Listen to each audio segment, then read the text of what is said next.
আমার লেখা মায়ের কাছে চিঠি কবিতাটি।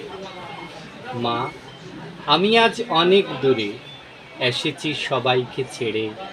তোমাদের তো বলিনি মা, সব মনে পড়ে।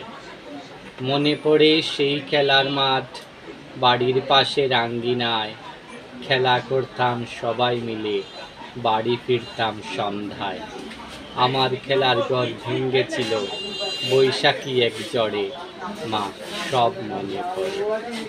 সময়ের সাথে তাল মিলিয়ে চলতে গিয়ে আজ তোমাদের ছেড়ে অনেক দূরে এসেছি মা আজ।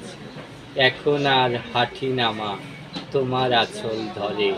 মা, সব মনে পড়ে।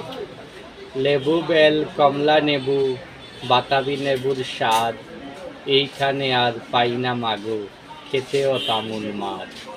আমার প্রিয় তাল গাছে কি তাল এখনো ধরে। মা, সব মনে পড়ে।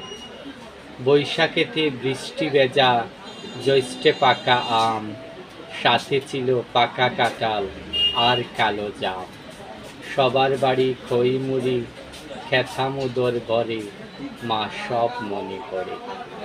আমার প্রিয় বিড়াল মাগো এখন কেমন আছে, বাড়ি গেলে দৌড়ে এসে বসতো আমার কাছে। কবুতর কি আগের মতো পাখনা মেলে উড়ে।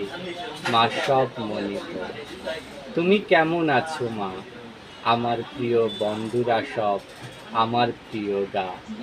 ওরা কি কাজের পাখে আমায় মনে করে। মাগো, সব মনে পড়ে। ধন্যবাদ।